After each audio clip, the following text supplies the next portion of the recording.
বুদ্ধের অমৃতময় সেই বাণী, সেই ধর্মের কথা, ধর্মীয় কথা, সমাজ সংস্কারের কথা এবং গণপ্রজাতন্ত্রী বাংলাদেশ সরকারের কথা বলেছেন। আজ থেকে দীর্ঘ সময় থেকে পর্যন্ত অদ্যাবধি পর্যন্ত সেই কথা বলে যাচ্ছেন। সেই প্রাচ্যের অক্সফোর্ড খ্যাত, সে ঢাকা বিশ্ববিদ্যালয়ের একজন প্রফেসর ডক্টর সুকোমল বড়ুয়া মহোদয়, যিনি 21 পদক প্রাপ্ত, আমার খুব কাছের জন, অত্যন্ত প্রিয় মানুষ, যিনি আমাকে বিভিন্নভাবে উৎসাহিত করেছেন পড়ালেখা, পিএইচডি করার সময় যার সহযোগিতা আন্তরিকতা, তিনি আমার প্রিয় মানুষ। এবং দুজনেই আমরা একই গুরু শিষ্য।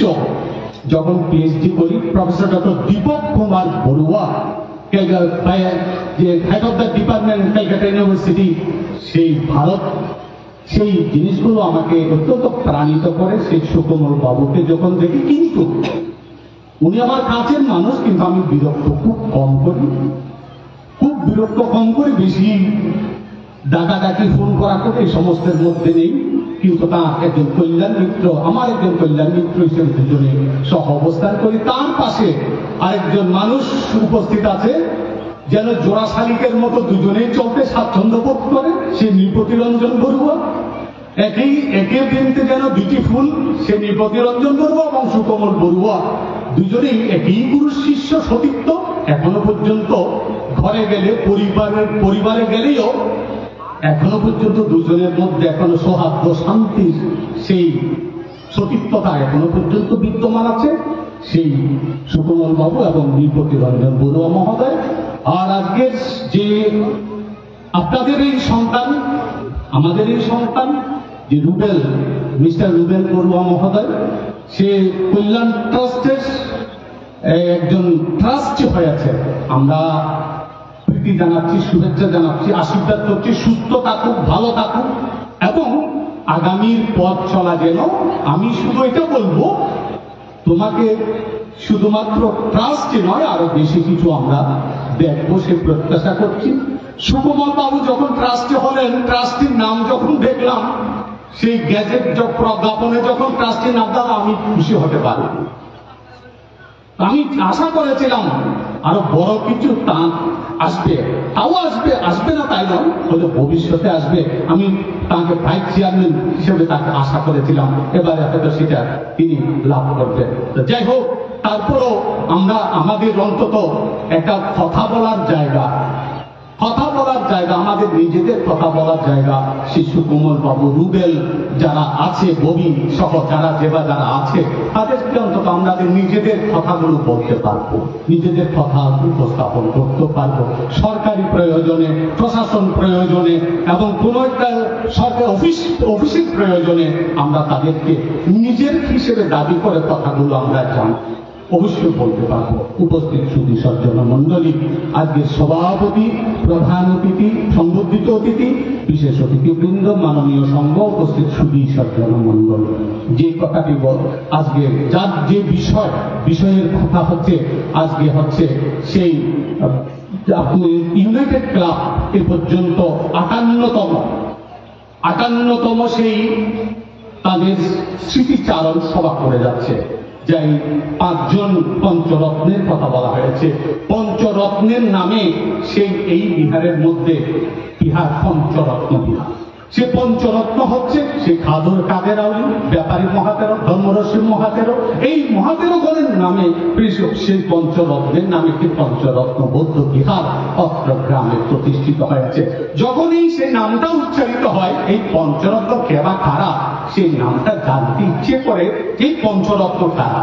তাহলে উপস্থিত সুধী সজ্জন মন্ডলী, আজকে এরকম একটি নান্দনিক অনুষ্ঠানের মধ্যে সেই পঞ্চরত্নের নাম আপনারা সেই শুনে আসছেন, জানছেন, দেখছেন। উপস্থিত সুধী সজ্জন, এক সময় বাঙালি বৌদ্ধদের মধ্যে আমরা যারা আজকে বড়ুয়ারা আছি, আমরা যারা বাঙালি বৌদ্ধরা আছি, এই একটা জিনিস আমাদের খুব খুবই আমি বারবার আলোচনা করতে এখানে আলোচনা করি, চেষ্টা করি, এবং প্রত্যেক বছর আমি আসি এবং পিণ্ডাচারণের, বিশেষত পিণ্ডাচারণের ব্রত কর্ম সম্পাদন করার জন্য আমি বলেছিলাম আমি পিণ্ডাচারণের জন্য আসবো যতদিন বেঁচে আছি, হাঁটতে পারি ততদিন আসবো, এটা আমি বলেছি।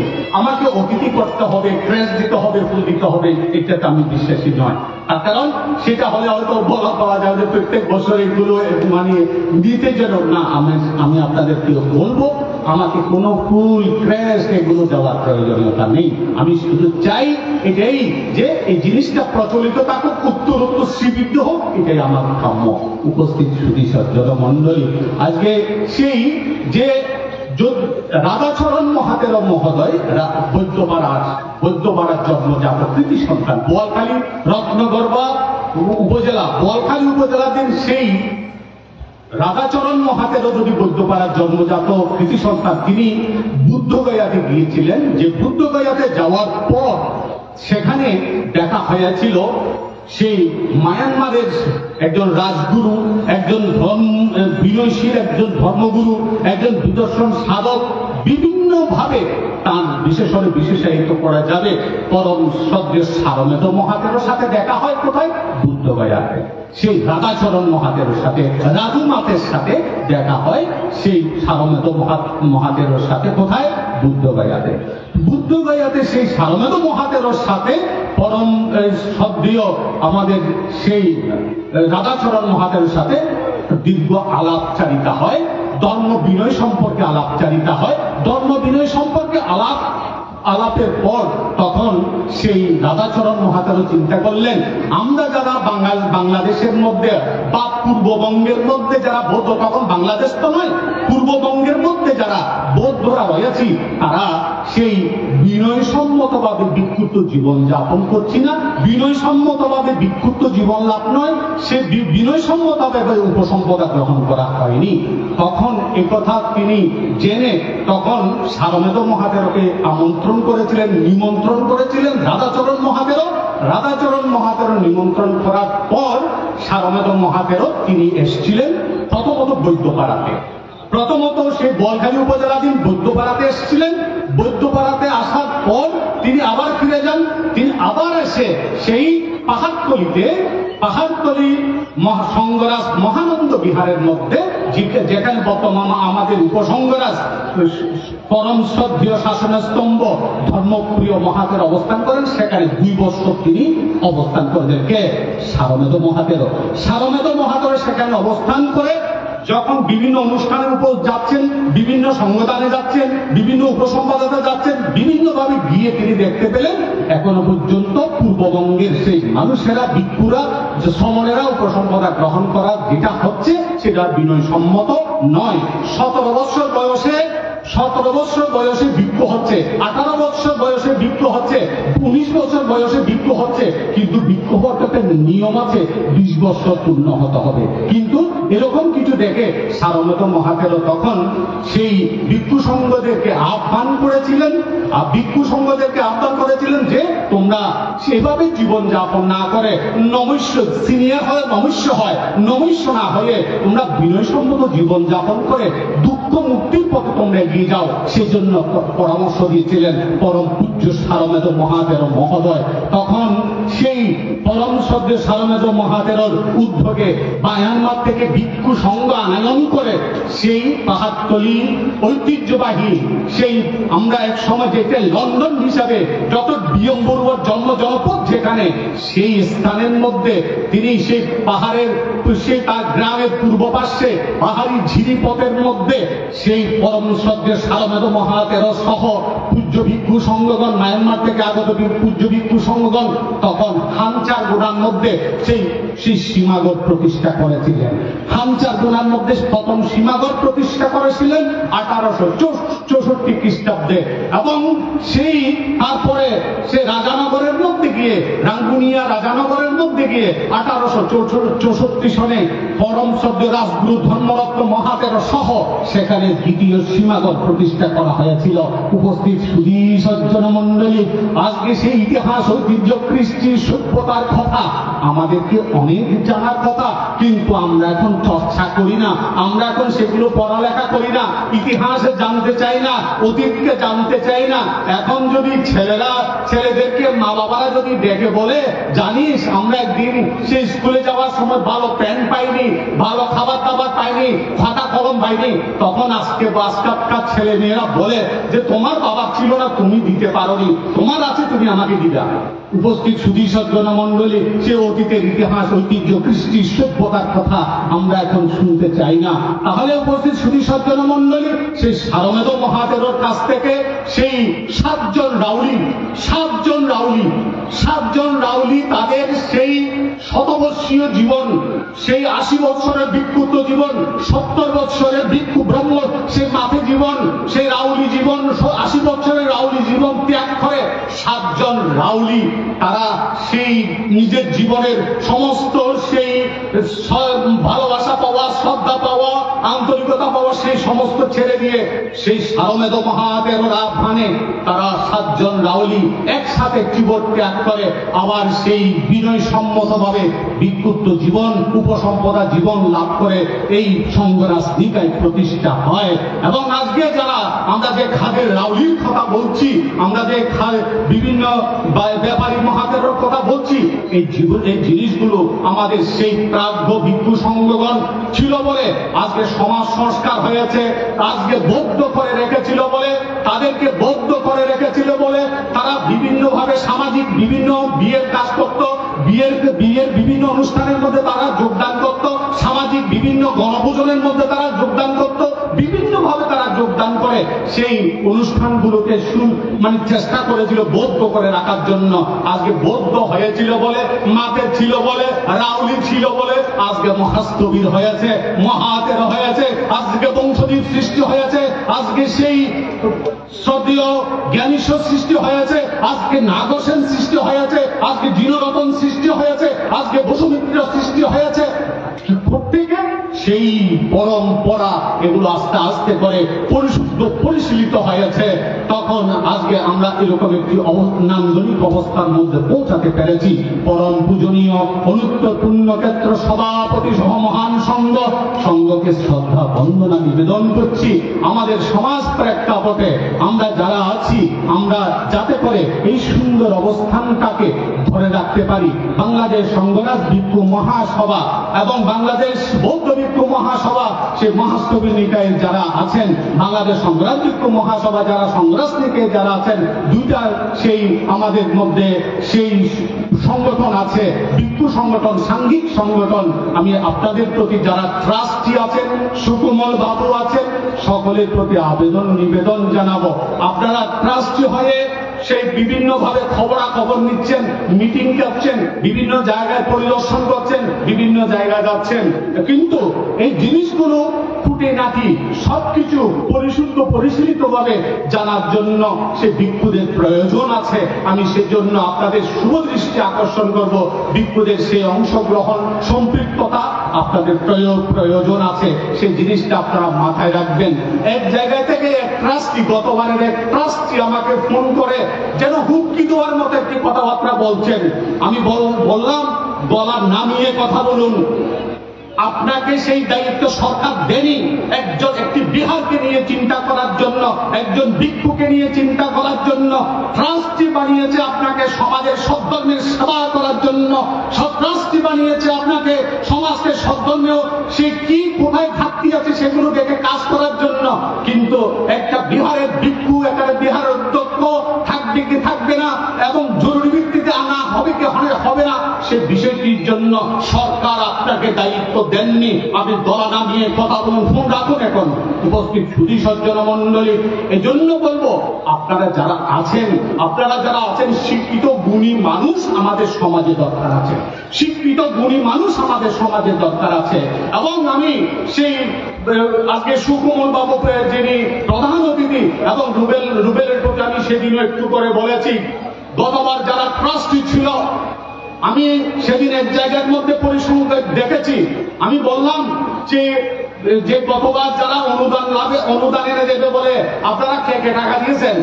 আমার ডানিও বলেছে টাকা দিয়েছি, বামিও বলে আমিও টাকা দিয়েছি।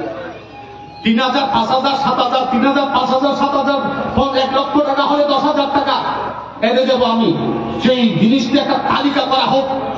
বৈষম্য বিরোধী যে আন্দোলন হয়েছে, সেই আন্দোলনের ফসল হচ্ছেন আপনারা কল্যাণ ট্রাস্টে এসছেন। আপনাদেরকে বলবো একটা ব্ল্যাক লিস্ট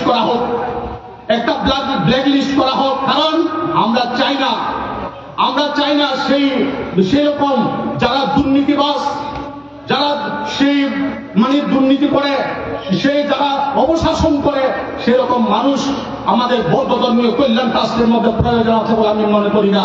উপস্থিত সুধীসজ্জন মন্ডলী, আমরা চাই যেন আপনারা আজকে ট্রাস্টি হয়ে সম্মানিত হয়েছেন, ক্রেস্ট পেয়েছেন, ফুল পেয়েছেন, ঠিক তেমনি ভাবে আবারও যেন সেই ঘরে আসার সময় যেন সেটা নান্দনিক হাসি খুশিতে আসতে পারেন, আমরা যেন বরণ করে নিতে পারি, বরণ ডালা দিয়ে আপনাদেরকে বরণ করে নিতে পারি, সেটাই আমরা চাইব। কারণ যে আমি অনুদানে দেব 1 লক্ষ টাকা, 50,000 টাকা, তবে আপনাকে কিছু দিতে হবে 5,000, 7,000, 1,000, 2,000, 3,000 টাকা করে দিয়েছে, এমন ভিক্ষু সংঘ বাকি নেই। আমি বাকি আছি মাত্র, আমাকে পারেনি, কারণ আমি কথা কম বলতাম। উপস্থিত সুধী সজ্জন, সেজন্য ট্রাস্টিদের প্রতি আপনারা আমাদের ভাই, আপনারা আমাদের সন্তান, সেই যাতে করে বৌদ্ধ ধর্মীয় কল্যাণ ট্রাস্টের পবিত্রতা রক্ষা করেন, বৌদ্ধ ধর্মীয় কল্যাণ ট্রাস্টের সেই চিন্তা চেতনা যাতে অক্ষুণ্ণ থাকে। এবং উপস্থিত সুধী সজ্জন মন্ডলী, আমি ট্রাস্টিদেরকে নিবেদন করব, বাংলাদেশ সংগ্রাম বিক্ষু মহাসভা একটি চিকিৎসা তহবিল করেছে, 1,30,00,000 টাকা আমি ফান্ড করেছি। যেই ট্রাস্টের মধ্যেই বাংলাদেশ সংগ্রাম বিক্ষু মহাসভার মধ্যে কোনোদিন কোনো সময় সেই 160 বছরের সংগঠনের মধ্যে কোনোদিন 5 লক্ষ টাকা ফান্ড ছিল না।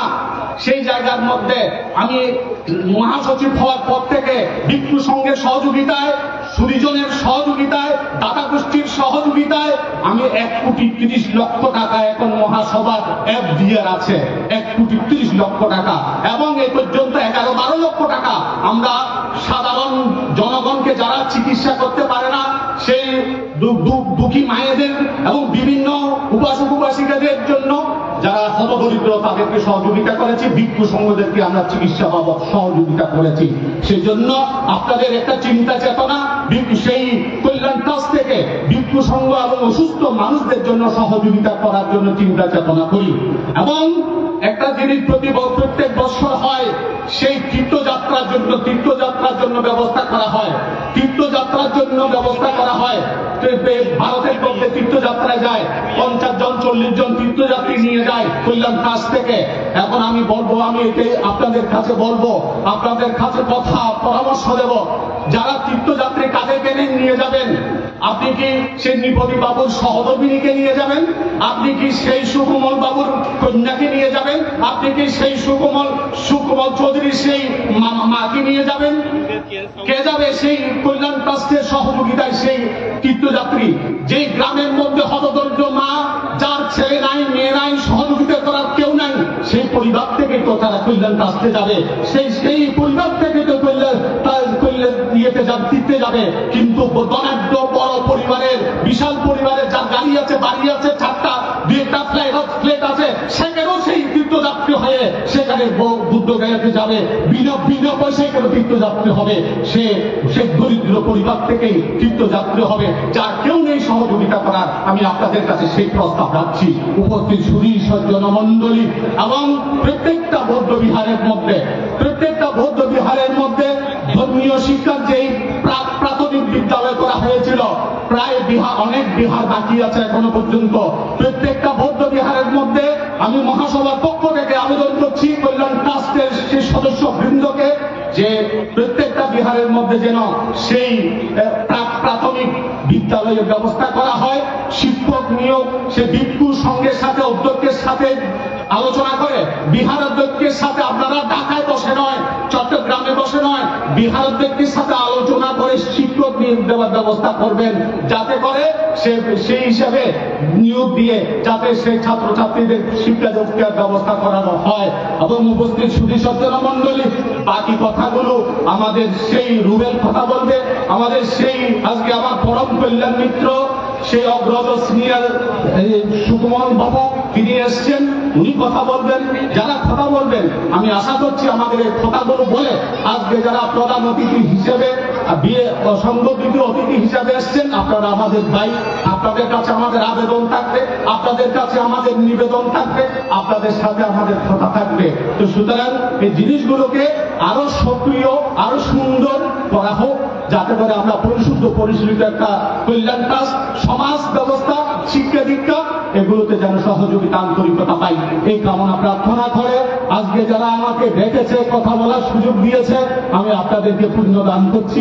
ইউনাইটেড ক্লাবের উত্তরোত্তর শ্রীবৃদ্ধি কামনা করছি এবং ঐক্য, একতা, শান্তি, ভ্রাতৃত্ব, সৌহার্দ্য দিয়ে তোমরা ঐক্য থাকবে, একতা থাকবে। যদি ঐক্য থাকে, একতা থাকে, কোনোদিন কেউ এই অনুষ্ঠানকে বা এই এরকম আয়োজনকে কোনোদিন ভাঙতে পারবে না। সুন্দর শ্রীবৃদ্ধ হবে, উন্নতি হবে, মঙ্গল সাধিত হবে, এই কামনা প্রার্থনা করে আপনাদের সর্বাঙ্গীন সুখ শান্তি কামনা করে আজকে আমি আমাকে বলতে দিয়েছে সেজন্য ধন্যবাদ, কৃতজ্ঞতা জানিয়ে কথা শেষ করছি। জগতের সকল প্রাণী সুখী হোক, সঙ্গমের প্রতি বন্দনা।